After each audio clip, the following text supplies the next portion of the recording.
Aston Villa, Chelsea. It's a do or die. For me, you might as well get another red card. Just win the game. I don't care. Get 2 more red cards. Just win the game. I don't care at this point. But what do you guys think?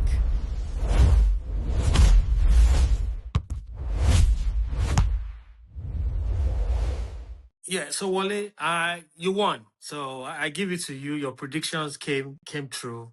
But I'm very unhappy with that game. Very, very unhappy with the game. Let me read some of the stats from that game to you. Possession was 41-59 in favor of Chelsea. Shots and shots on goal, 12-5 to Arsenal, 9-3 to Chelsea. So very marginal difference. Completed passes, 277 Arsenal, 420 Chelsea. And expected goals, 1.13 for Arsenal, 1.05 for Chelsea. This game should have ended in a draw. At the the worst that Chelsea should have taken from this game was a draw. Especially, first half, yes, I give it. Sanchez was nervous. His nervous energy permeated through the team. He made some silly errors. Arsenal capitalized on it. But apart from that, Arsenal did not lay a glove on Chelsea. There was no open chance that I remember that Sanchez had to make a really good save to prevent. So I don't know. I'm frustrated. And the reason I'm frustrated is not just because of the results. The reason I'm frustrated is, one, Chelsea knew that this game and this run of fixtures are coming. You don't lose your points against Leeds and Burnley at home. Now it's going to catch up with you. 2, Chelsea knew that United and Liverpool are beginning to do really well and they are not slowing down. And they are your competitors right now for that Champions League spot. And then, your disciplinary record has been really terrible this season. You went on and you still got another red card today. I'm about to give up on Chelsea right now, but I'll give you the floor, Wale, for you to say your bit. Well, what can I say? Yes, you can say I called the results, but as we said yesterday, I expected a tight game, and it was a tight game. I think for me, the biggest takeaway was that it was a big game. It had all the trappings of a big game. However, I think that especially in the second half, it was more open. Interestingly, Chelsea had some really interesting chances even when they went a man down. 1 man down. So Yeah. it was a tight game. It reminds me a bit of the game Arsenal played with Liverpool early in the season. I think it was the second game of the season. It was a tight game, just one free kick, and that was it. It was one of those results, like you said, probably would have been best to end as a draw. But right now, Arsenal is trying to win the league, man. So we'll take it. I like that. So let's talk about.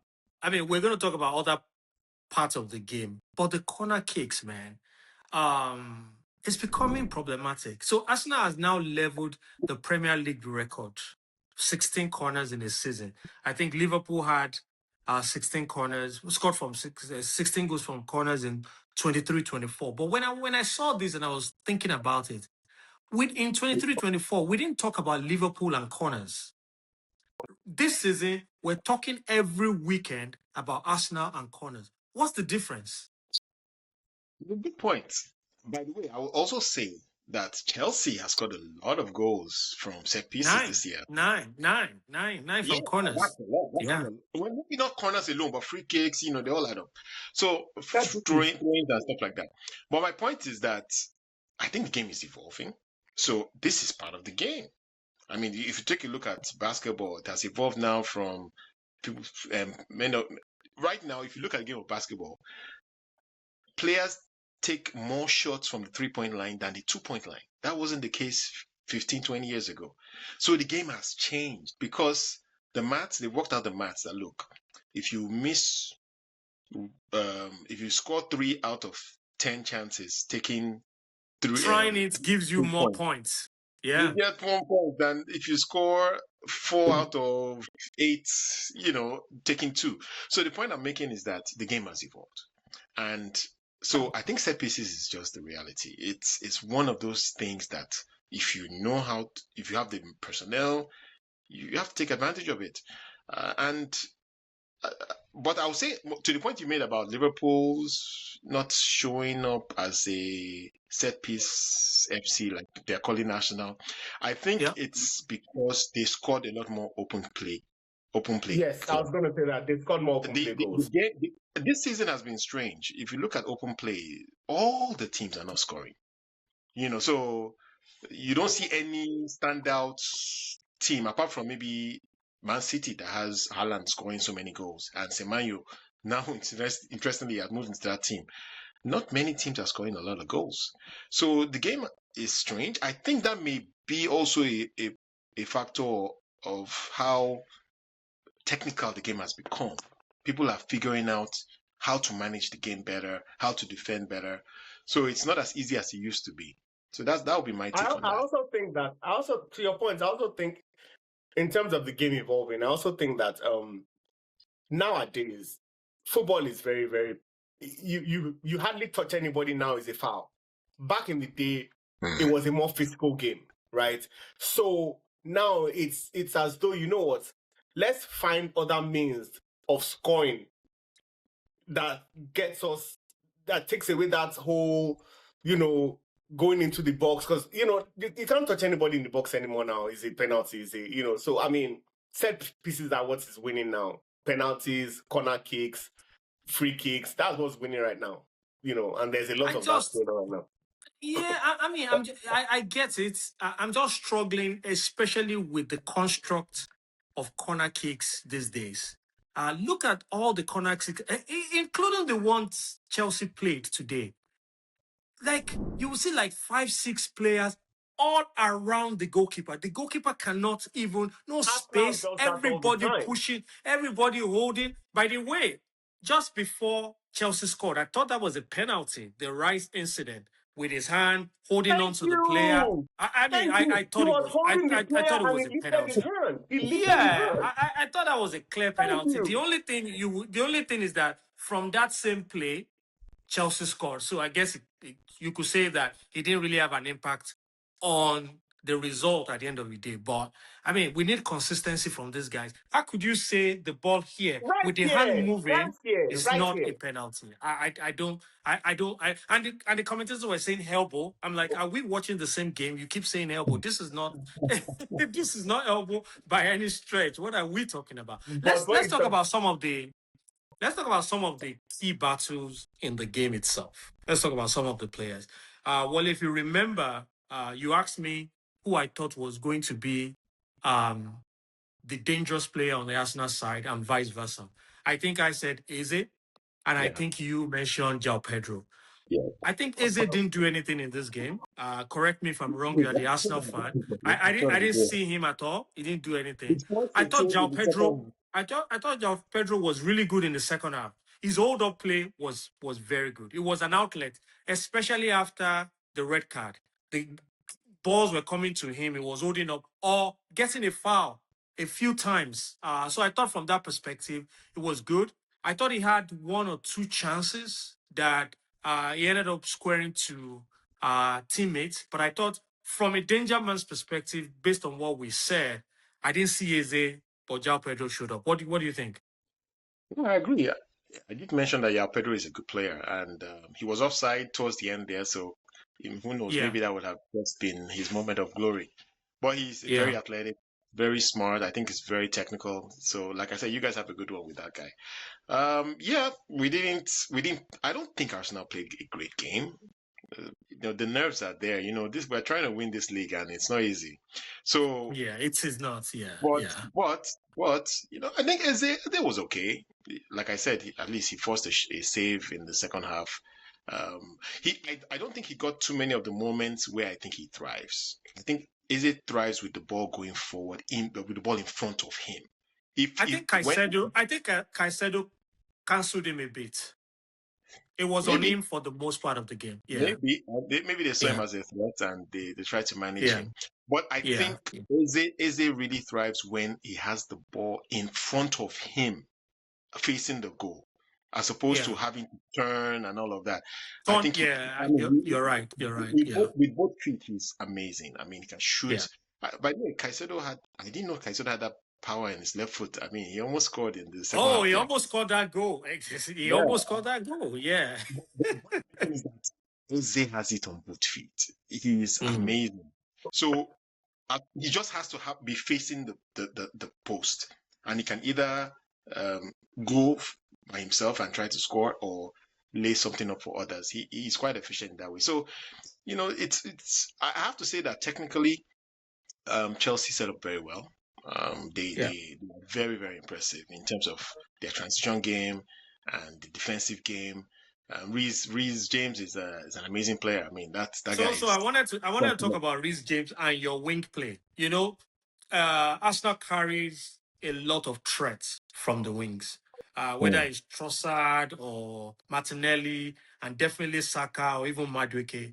But today, Hato almost cancelled out Saka. Maybe he beat him like once or twice in the second half.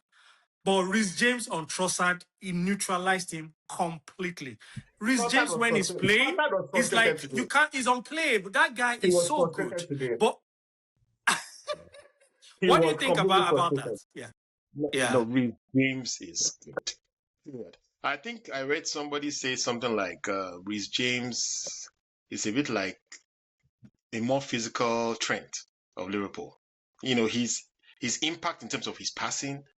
Of course, he takes all the corner kicks, so his delivery is excellent. And then physically, he's amazing. He's a problem. It reminds me a bit of Maldini. I mean, I'm not putting him on that level, but he's very, very, very efficient physically. And so for the World Cup, who do you have as if you're England, who do you have as your right back going to the World Cup? Who starts? It has to be Reece James. I mean, on current form for me, he's really good. He's really good because he can distribute, and of course he does his job as a defender. So to me, it's almost a no-brainer. Yeah.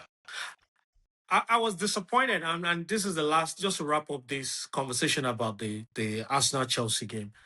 I was disappointed with Cole Palmer's performance today. So maybe he's still not fully fit. I get that. Not that maybe, but I also saw a Cole Palmer that was trying to force the game, that was trying to make an impact where he could easily pass the ball, where it was trying to slow down the game when, we're supposed to be moving the game forward. And, there were like 2 or 3 plays that I felt if Cole Palmer if he's made a different decision, maybe the outcome could have been different, especially in the first half. So I don't know. I don't know what's going on. I mean, today I was just frustrated by Cole Palmer and how he played. Yeah, I agree. Cole Palmer Go ahead, sorry, Wally. Suki. Yeah, go ahead. No, I was saying left to me. I watched Cole Palmer today, and after about 15, 20 minutes, I was like, Cole Palmer is not back to form yet. He's not. He's not. Maybe he has been rushed back. I don't know what it is with Cole Palmer right now, but even his decision making on the ball in this game, I felt like, okay, this is not usually Cole Palmer. I remember our last podcast, I said that Cole Palmer makes everything seem so easy and so seamless, but today it was not the case. I was like, okay, what's going on here? Why is he reminded me of Cunha under Amorim, in my own opinion. I mean, better than that, but that I want to make an impact so that, and I can understand as a player, you want to make an impact on a big game like this. But at the same time, decision making in this kind of games is very, very key. You have to everything. It's everything. You know what I mean? So yeah, I agree with you, Cole Palmer. I don't know. Maybe I don't know. I can't say they should bench him. It's not my team, but he's not having that effect just yet. Yeah, I mean, I'm sure we'll come into it. Wally, last point on this. Yeah. Well, I mean, think about it. Salah, are we looking at the same Salah? I guess these things could happen. We really don't know why. Yeah. But there's a major drop off for Salah, and then I think Cole Palmer as well. So Salah is age. But Yeah. I hear you. It could be age, but I don't know. It's a So I making. mean, And It's a see making. another Salah Alexander Arnold. definitely. He doesn't have Trent anymore. Yeah, that, You said that, Salah right? definitely is no longer in his prime. You could argue that Cole Palmer is still very much in his prime. In fact, Come you could on. argue that Cole Palmer's better days are still ahead. Maybe a couple more years. At that level. But who Yeah. knows? Let's move to the other teams who are vying for one thing or the other. I couldn't help but just be frustrated by how good United had these days. It's annoying. Uh, I was very happy when they were losing to Crystal Palace, and then second I'm half, sure Crystal you Palace were. made that stupid mistake. Once they made that mistake, I said it was over. They are going to win this game, and they did. But especially Sesko, is becoming like a prime number 9 that they bought, that they were hoping that they got. And he's won 3 games back to back for United now. And Yeah. he scored that winner against, or the equalizer against West Ham. Oh, He scored yeah. that winner against Everton, and he scored Everton. the winner again today. Yeah. It's looking sharp. It's looking good. Suki, what are you He guys scored, doing? I think he scored the winner at Fulham as well. I I, think so, I'm yeah. not. I Did think he? so. Yeah, maybe The he one did. that he said, yeah, I Yeah. think the winner at Fulham. So first of all, I mean, I don't think, in my own opinion, first of all, speaking about the game today, I think that was double jeopardy, red card and penalty. I thought they had stopped doing that, I thought and so too. I yeah, thought so I so was too. surprised that they still gave a red card. Penalty, yes, red card. I was surprised they gave a red card. I was talking to another Man U fan earlier today, and we're saying that I think we're the not I think the double jeopardy thing is cancelled in the Champions League. Maybe not the Premier maybe League. not in Premier League, yeah. Yeah. Yeah. Yeah. And Go ahead. Man, If I go ahead. point, What's your was it question? a red card offense? I mean, was he through on That's what goal? I'm saying. I don't think it was a red card. I That's a don't think very, so. I don't think it's so. a very dubious decision. You know, in the era of VAR, you really have to ask yourself, why do you come with these outcomes?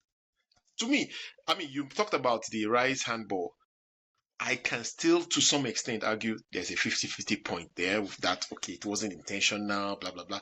But this red card, he was not through on goal, as far as I'm concerned. But, I'm sure man, you are not complaining, so.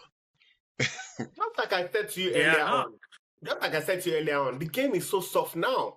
That back in the day, that was not even a foul. Back in the day, that's not a foul, But I'll take it. We'll take the 3 points.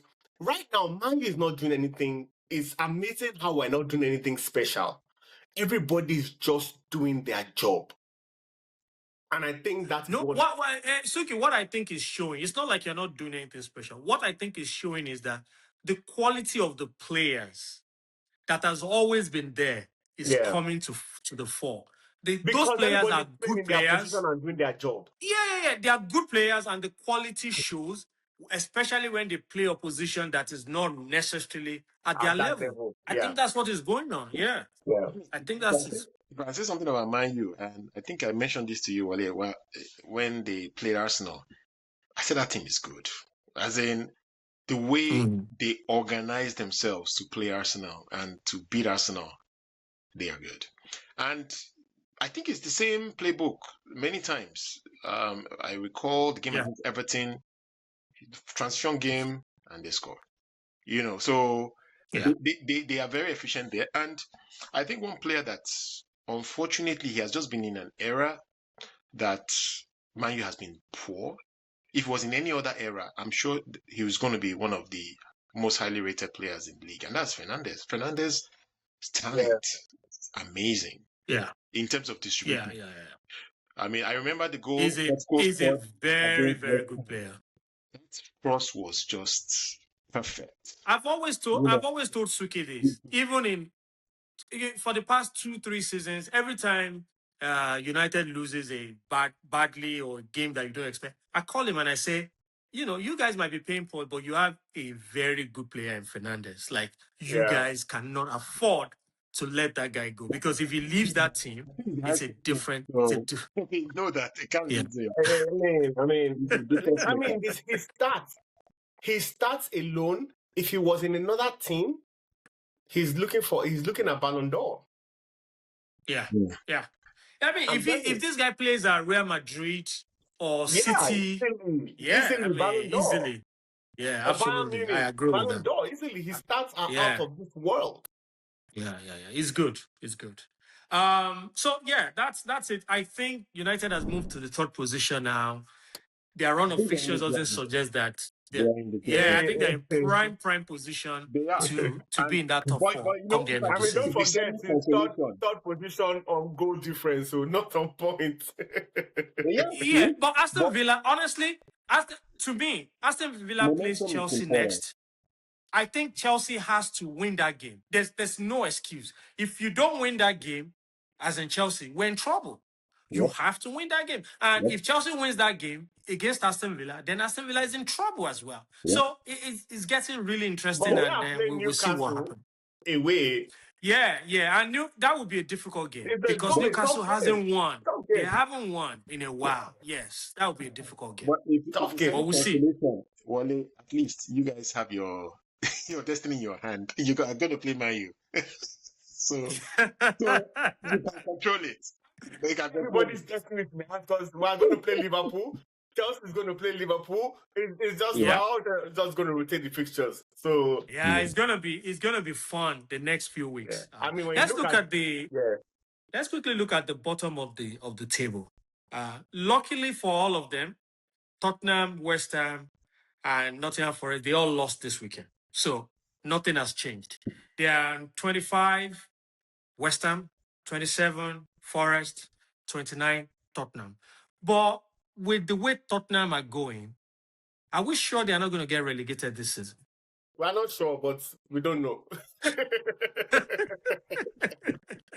I can tell you categorically that many people are praying that Tottenham gets relegated. They are praying, and they are hoping that in their relegation, they should. I mean, obviously, we had the conversation where if Tottenham wins the Champions League and they get relegated, well, are they going to be going to Champions League from Championship? It's going to be funny. But let's be realistic. If you see their part in the Champions League, you can't give them any chance. They can't win they can't win the Champions League. It's not possible. That's an interesting one. But honestly, it looks bad for Tottenham. It looks bad. One of the reasons is that apart from they're not playing well, they have all these injuries. Somebody has red card today, tomorrow. 11 injuries. 11. The coaching is very suspect. In fact, somebody made a very strong point about the tactics today. This is a coach who used to use a back three, like Amorim sort of, and now he has changed to back four. So it's like you're changing at the last minute. So you're experimenting. You just came in and you're already experimenting. So we'll see. It doesn't look good. It doesn't look good at all. I thought it was a poor decision to sack. I mean, not that I'm defending Thomas Frank and his result. The results are out there. He did very poorly. But in the critical position Tottenham are, now dragged into the relegation battle, now with an experimental coach, I don't know. I don't know how they survive this. I bet to differ with Thomas Frank, though. I bet to differ with Thomas Frank, honestly. Yes, it's a sackable offense when you lose that many games. Yes, it's a sackable offense. But at the end of the day, let's look at the team that he was playing all these games with. Man, you had major injuries. The people you brought in Kolomwani, didn't do anything. Xavi Simons hasn't done anything. Do you know what I'm trying to say? So, what do you want him to do against a Premier League team that is high quality? Come on. In Premier League, no game is easy. I think it was unfair that Burnley lost yesterday, in my own opinion. I think it was unfair, because they played really well. But my point is, in the Premier League, you cannot underestimate any opponent. So you have to bring your best foot forward all the time. And the whole of this season, Spurs have not had their best foot forward in the fact that they've had a lot of players sidelined. Madison, Kulusevski, whatever, however they pronounce his name. A lot of first team players are out. It's not, and then in the derby, your best striker says he's not going to play because he has a sore throat. I don't understand. This is what I'm talking about. The game has changed. The game has changed. Personally, yes, I hear you. I mean, there are many things that were working against the coach, but I have a bigger issue with the selection of the replacement, because what you need in a relegation battle is to find a coach that specializes in dealing with Sam Allardyce. More so because you are even giving this coach a short-term contract, so it's not like you are signing him for 5 years or something. You should have just gotten somebody who can do the job. Unfortunately, the guy who I think is perhaps would have been the best for that is Nottingham Forest coach. But, he's not available, I imagine. So we'll see. Yeah. All right. Let's wrap this up. Matchweek 29, Tuesday, Wednesday, and I think Thursday. I picked 3 matches that I want us to just comment about and predict, share our own prediction. We've talked about one, Newcastle United. I think that's going to be a tough game. Newcastle, I just think that because Bruno Guimaraes has not been playing, I think is a big problem for them. Talking about one player having a major impact on the team, I think it's part of the problem that they have. United is an up and up, but they go to St. James's Park. What do we think the outcome of the game is going to be? If I were to go first, I would say, look, I'm backing United to make that top 4. I think they have momentum. And this may be a bit hilarious, but somebody pointed out that Man U is only playing 40 games this season. So it's true. They didn't lie. They have all week to rest if they need to recover, because they're not playing that many games. So, but beyond that, I think this new coach bounce is real for them. The players are playing well. So I'm backing them. I think they're going to do it. So we'll see. What scoreline? It's a tough one, but I think it's probably going to be a draw. A draw. Okay. Maybe Suki, what do you think? 2-1 United. 2-1 United. I also think that it might be a draw. Maybe a score draw, maybe 2-2. I think. Aston Villa Chelsea.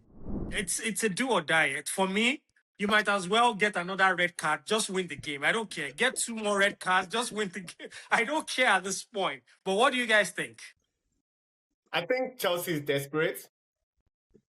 And I think Aston Villa is low on confidence.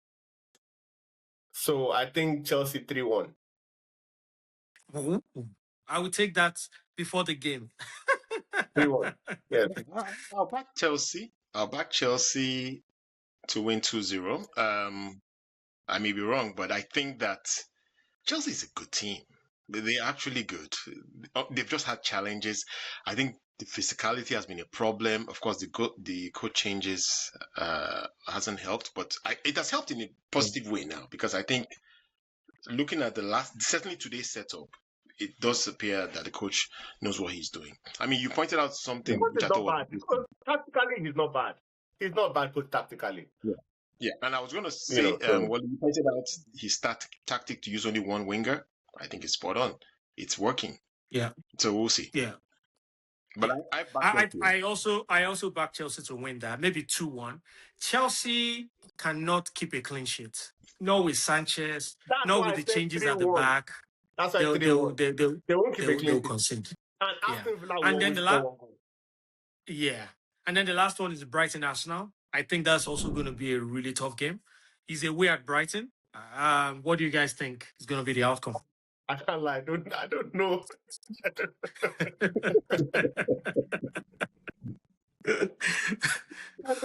Personally, I think that might be a draw as well. I think it might be 1-1. 2-2. Yeah, So I think that might here's be the what I draw as think. well. And honestly, I think away games in this league are tough for anybody. So Yeah, if Arsenal wins, it's a huge win. I mean, obviously, I'm backing them to win, but it will yeah, be huge. Brighton seems to be on a yeah, really good run of form. I mean, they won today. They look good. yeah, It's going to be tough. That's what we'll see. yeah, yeah. If you want to win the league, you have to win these games. That's the way I see it. So we Yeah, have to win out. yeah, you Thank don't you. have a choice. You don't have a choice. Yeah. Thank you, guys. It was nice. It was nice ranting and expressing my frustration Look, like I to said, everyone. still in your hands. So your Yeah. But I have to say though, Wale, you're a different kind of Arsenal fan. You're very calm. You're not an arrogant person about your Arsenal team. Look, at church today, I intentionally went to meet an Arsenal player and I look, said congratulations. He shook me and he said, "What do you mean congratulations? okay. That is What what is it?" He said that is a standard win. Standard win. I'm like typical Arsenal fan. well, let's put it this way.